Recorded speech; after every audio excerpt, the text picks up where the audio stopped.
para você que ama ler, que tal inscrever-se no canal do Clube do Livro da Associação Tocando em Frente?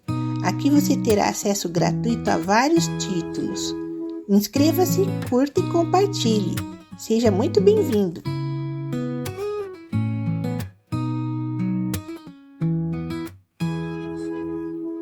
Yaya Garcia, Machado de Assis. Capítulo 1. Luiz Garcia transpunha a soleira da porta para sair quando apareceu um criado e lhe entregou esta carta. 5 de outubro de 1866. Senhor Luiz Garcia, peço-lhe o favor de vir falar-me hoje, de 1 a 2 horas da tarde. Preciso de seus conselhos e talvez de seus obséquios. Valéria. Diga que irei. A senhora está cá no morro? Não, senhor, está na Rua dos Inválidos. Luiz Garcia era funcionário público. Desde 1860, elegera no lugar menos povoado de Santa Teresa uma habitação modesta, onde se meteu a si e a sua viuvez. Não era frade, mas queria, como eles, a solidão e o sossego. A solidão não era absoluta, nem o sossego ininterrompido, mas eram sempre maiores e mais certos que cá embaixo. Os frades, que na sua puerícia da cidade se tinham alojado nas outras colinas, desciam muita vez, ou quando o exigia o sacro ministério, ou quando o governo precisava da espada canônica, e as ocasiões não eram raras. Mas geralmente em derredor de suas casas não ia soar a voz da labutação civil.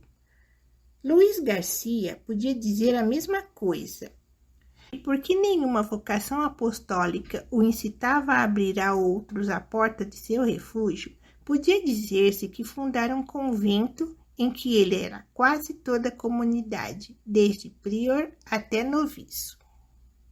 No momento em que começa esta narrativa, tinha Luiz Garcia 41 anos. Era alto e magro, um começo de calva, barba rapada, ar circunspecto. Suas maneiras eram frias, modestas e corteses. A fisionomia um pouco triste. Um observador atento podia adivinhar, por trás daquela impassibilidade aparente ou contraída, as ruínas de um coração desenganado. Assim era. A experiência que foi precoce produzira em Luiz Garcia um estado de apatia e ceticismo com seus laivos de desdém. O desdém não se revelava por nenhuma expressão exterior. Era a ruga sardônica do coração. Por fora havia só a máscara imóvel, o gesto lento e as atitudes tranquilas. Alguns poderiam temê-lo, outros detestá-lo, sem que merecesse execração nem temor. Era inofensivo por temperamento e por cálculo. Como um célebre eclesiástico, tinha para si que uma onça de paz vale mais que uma libra de vitória.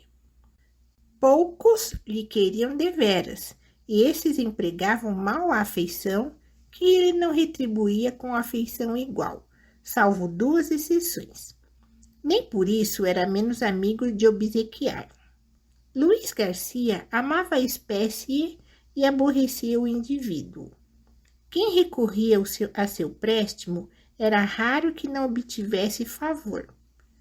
Obsequiava sem zelo, mas com eficácia, e tinha a particularidade de esquecer o benefício, antes que o beneficiado o esquecesse. A vida de Luiz Garcia era como a pessoa dele, taciturna e retraída. Não fazia nem recebia visitas. A casa era de poucos amigos. Havia lá dentro a melancolia da solidão. Um só lugar podia chamar-se alegre. Eram as poucas braças de quintal que Luiz Garcia percorria e regava todas as manhãs. Erguia-se com o sol, tomava do regador, dava de beber às flores e à hortaliça. Depois recolhia-se e ia trabalhar antes do almoço, que era às 8 horas. Almoçado, descia a passo lento até a repartição, onde, se tinha algum tempo, folheava rapidamente as gazetas do dia. Trabalhava silenciosamente com a fria serenidade do método. Fechado o expediente, voltava logo para casa, detendo-se raras vezes em caminho. Ao chegar à casa, já o preto Raimundo lhe havia preparado a mesa. Uma mesa de 4 a 5 palmos, sobre a qual punha o jantar. Parco em número, medíocre na espécie, mas farto e saboroso para um estômago sem aspirações nem saudades. Ia dali ver as plantas e reler algum tomo truncado, até que a noite caía. Então, sentava-se a trabalhar até às 9 horas, que era a hora do chá. Não somente o teor da vida tinha essa uniformidade, mas também a casa participava dela. Cada móvel, cada objeto, ainda os ínfimos, parecia haver-se petrificado. A cortina, que usualmente era corrida a certa hora, como que se enfadava se lhe não deixavam passar o ar e a luz, à hora acostumada. Abriam-se as mesmas janelas e nunca outras. A regularidade era o estatuto comum. E, se o homem amoldar as coisas a seu jeito, não admira que amoldasse também o homem. Raimundo parecia feito expressamente para servir Luiz Garcia. Era um preto de 50 anos, estatura mediana, forte, apesar de seus largos dias, um tipo de africano submisso e dedicado. Era escravo e livre. Quando Luiz Garcia o herdou de seu pai, não avultou mais o espólio. Deu-lhe logo carta de liberdade. Raimundo, 9 anos mais velho que o senhor, carregara-o ao colo e amava-o como se fora seu filho. Vendo-se livre, pareceu-lhe que era um modo de o expelir de casa, e sentiu um impulso atrevido e generoso. Fez um gesto para rasgar a carta de alforria, mas arrependeu-se a tempo. Luiz Garcia viu só a generosidade, não o atrevimento. Palpou o afeto do escravo, sentiu-lhe o coração todo. Entre um e outro, houve um pacto que para sempre os uniu. És livre, disse Luiz Garcia, viverás comigo até quando quiseres. Raimundo foi dali em diante como espírito externo de seu senhor. Pensava por este e refletia-lhe o pensamento interior em todas as suas ações, não menos silenciosas que pontuais. Luiz Garcia não dava ordem nenhuma. Tinha tudo à hora e no lugar competente. Raimundo, posto fosse o único servidor da casa, sobrava-lhe tempo à tarde para conversar com o antigo senhor, no jardinete enquanto a noite vinha caindo. Ali falavam de seu pequeno mundo, das raras ocorrências domésticas, do tempo que devia fazer no dia seguinte, de uma ou outra circunstância exterior. Quando a noite caía de todo e a cidade abria os seus olhos de gás, recolhiam-se eles à casa, a passo lento, à ilharga um do outro. Raimundo hoje vai tocar, não é? Dizia às vezes o preto. Quando quiseres, meu velho. Raimundo acendia as velas, ia buscar a marimba, caminhava para o jardim, onde se sentava a tocar e a cantarolar baixinho umas vozes de África, memórias desmaiadas da tribo em que nascera. O canto do preto não era de saudade. Nenhuma de suas cantilenas vinha afinada na clave pesarosa. Alegres eram, guerreiras, entusiastas.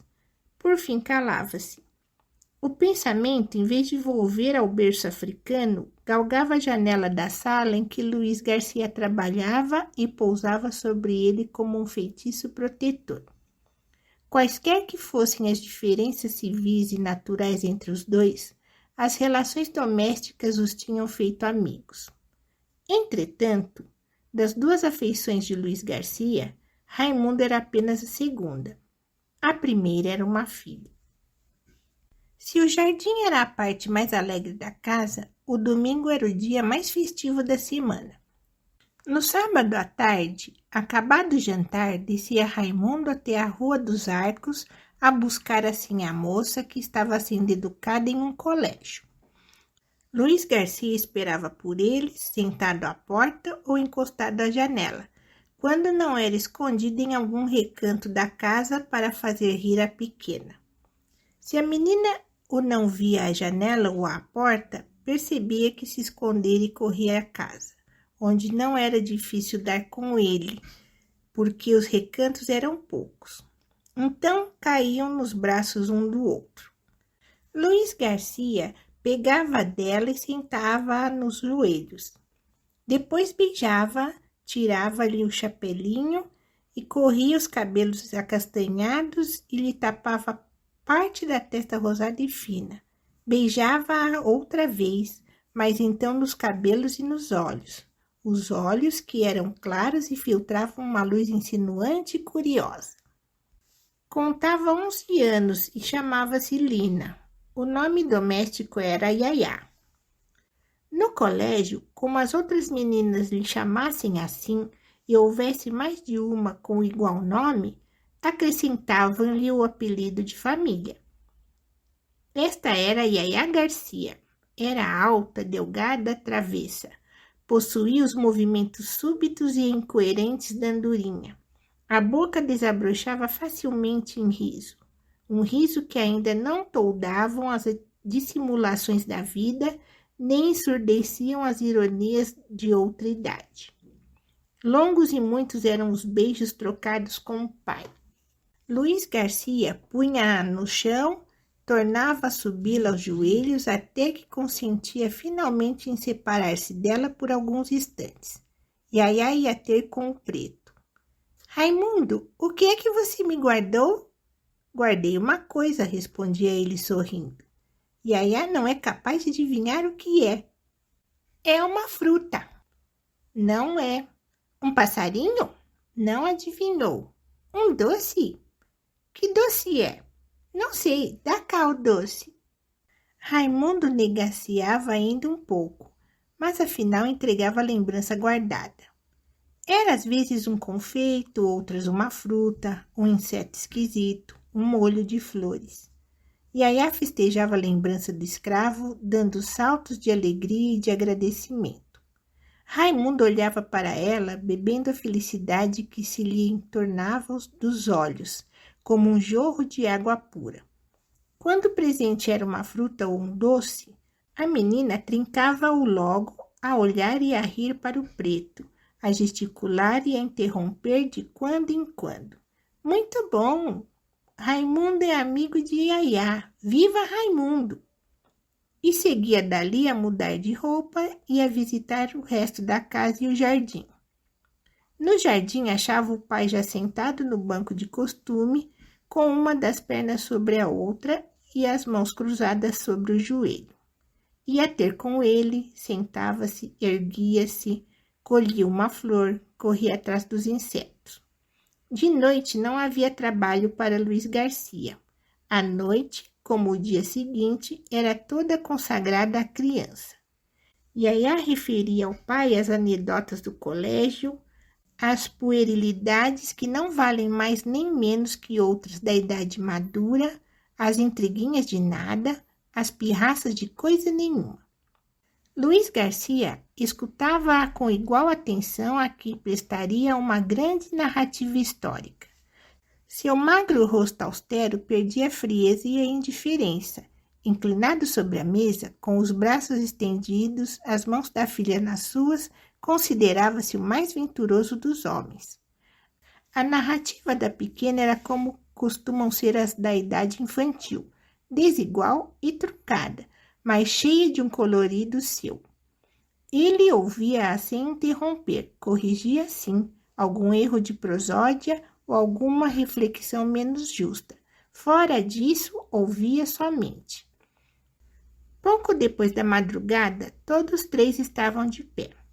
O sol de Santa Teresa era o mesmo da Rua dos Arcos. Yayá, porém, achava-lhe alguma coisa mais ou melhor quando o via entrar pela alcova adentro, através das persianas. Ia à janela que dava para uma parte do jardim.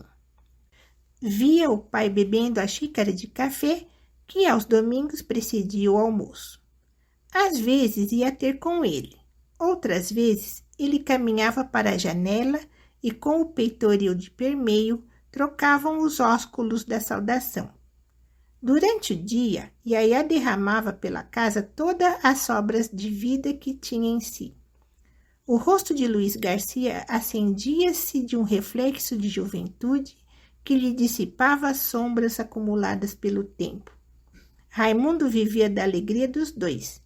Era domingo para todos os três, e tanto o senhor como o escravo não ficavam menos colegiais que a menina. Raimundo, dizia esta, você gosta de santo de comer? Raimundo empertigava o corpo, abria um riso e, dando aos quadris e ao tronco o movimento de suas danças africanas, respondia cantarolando. Bonito santo, santo gostoso. E santo de trabalhar? Raimundo, que já esperava o reverso, estacava subitamente, punha a cabeça entre as mãos e afastava-se murmurando com terror. Ê, não fala nesse santo, Yaya, não fala nesse santo. E santo de comer? Bonito santo, santo gostoso. E o preto repetia o primeiro jogo, depois o segundo, até que Yaya, aborrecida, passava a outra coisa. Não havia só recreio. Uma parte mínima do dia, pouco mais de 1 hora, era consagrada ao exame do que Yaya aprendera no colégio durante os dias anteriores. Luiz Garcia interrogava-a, fazia-a ler, contar e desenhar alguma coisa. A docilidade da menina encantava a alma do pai. Nenhum receio, nenhuma hesitação. Respondia, lia ou desenhava conforme lhe era mandado ou pedido. Papai, quer ouvir tocar piano? Disse ela um dia. Olhe, é assim. E com os dedos na borda da mesa, executava um trecho musical sobre teclas ausentes. Luiz Garcia sorriu, mas um véu lhe empanou os olhos. Yaya não tinha piano. Era preciso dar-lhe um, ainda com sacrifício. Se ela aprendia no colégio, não era para tocar mais tarde em casa? Este pensamento enraizou-se-lhe no cérebro e turbou o resto do dia. No dia seguinte, Luiz Garcia encheu-se de valor, pegou da caderneta da Caixa Econômica e foi retirar o dinheiro preciso para comprar um piano. Eram da filha as poucas economias que ajuntava. O piano era para ela igualmente, não lhe diminuía a herança. Quando, no seguinte sábado, Yaya viu o piano que o pai lhe foi mostrar, sua alegria foi intensa, mas curta. O pai abrira-o, ela acordou as notas adormecidas no vasto móvel, com suas mãozinhas ainda incertas e débeis. A um dos lados do instrumento, com os olhos nela, Luiz Garcia pagava-se do sacrifício contemplando a satisfação da filha. Curta foi ela. Entre 2 notas, Yaya parou, olhou para o pai, para o piano, para os outros móveis. Depois decaiu-lhe o rosto, disse que tinha uma vertigem. Luiz Garcia ficou assustado, pegou dela, chamou Raimundo. A criança afirmou que estava melhor e finalmente que a vertigem passara de todo. Luiz Garcia respirou. Os olhos de Yaya não ficaram mais alegres. Nem ela foi tão travessa como costumava ser. A causa da mudança, desconhecida para Luiz Garcia, era a penetração que madrugava no espírito da menina. Lembrara-se ela, repentinamente, das palavras que proferia e do gesto que fizera no domingo anterior. Por elas, explicou a existência do piano. Comparou-o, tão novo e lustroso, com os outros móveis da casa, modestos, usados, encardida a palhinha das cadeiras, ruído do tempo e dos pés um velho tapete contemporâneo do sofá. Dessa comparação extraiu a ideia do sacrifício que o pai devia ter feito para condescender com ela. Ideia que a pôs triste, ainda que não por muito tempo, como sucede às tristezas pueris. A penetração madrugava, mas a dor moral fazia também irrupção naquela alma até agora isenta da jurisdição da fortuna. Passou. Bem depressa, os sons do piano vieram casar-se ao gorjeio de Yaya e ao riso do escravo e do senhor. Era mais uma festa aos domingos. Yaya confiou um dia ao pai a ideia que tinha de ser mestra de piano. Luiz Garcia sorria a esses planos da meninice, tão frágeis e fugidios como suas impressões. Também ele os tivera aos 10 anos. Que lhe ficara dessas primeiras ambições? Um resíduo e nada mais. Mas, assim como as aspirações daquele tempo o fizeram feliz, era justo não dissuadir a filha de uma ambição, aliás, inocente e modesta. Oxalá não viesse a ter outras de mais alto voo. De mais, que lhe poderia ele desejar, senão aquilo que a tornasse independente e lhe desse os meios de viver sem favor? Yaya tinha por si a beleza e a instrução. Podia não ser bastante para lhe dar casamento e família. Uma profissão honesta aparava os golpes possíveis da adversidade. Não se podia dizer que Yaya tivesse talento musical. Que importa? Para ensinar a gramática da arte, era suficiente conhecê-la. Resta dizer que havia ainda uma terceira afeição de Yaya. Era Maria das Dores, a ama que a havia criado, uma pobre catarinense para quem só havia duas devoções capazes de levar uma alma ao céu: Nossa Senhora e a filha de Luiz Garcia. Ia ela de quando em quando à casa deste, nos dias em que era certo encontrar lá a menina, e ia de São Cristóvão, onde morava. Não descansou enquanto não alugou um casebre em Santa Teresa, para ficar mais perto da filha de criação. Um irmão, antigo furriel, que fizera campanha contra Rosas, era seu companheiro de trabalho. Tal era a vida uniforme e plácida de Luiz Garcia. Nenhuma ambição, cobiça ou peleja vinha toldar-lhe a serenidade da alma. A última dor séria que tivera foi a morte da esposa ocorrida em 1859, meses antes de ir-se ele esconder em Santa Teresa. O tempo, esse químico invisível que dissolve, compõe, extrai e transforma todas as substâncias morais, acabou por matar no coração do viúvo não a lembrança da mulher, mas a dor de a haver perdido. Importa dizer que as lágrimas derramadas nessa ocasião honraram a esposa morta, por serem conquista sua. Luiz Garcia não casara por amor nem interesse, casara porque era amado. Foi um momento generoso. A mulher não era de sua mesma índole, seus espíritos vinham de pontos diferentes do horizonte, mas a dedicação e o amor da esposa abriram nele a fonte da estima. Quando ela morreu, viu Luiz Garcia que perdera um coração desinteressado e puro. Consolou-o a esperança de que a filha havia herdado uma parcela dele. Assim, vivia esse homem cético, austero e bom, alheio às coisas estranhas, quando a carta de 5 de outubro de 1866 veio chamá-lo ao drama que este livro pretende narrar.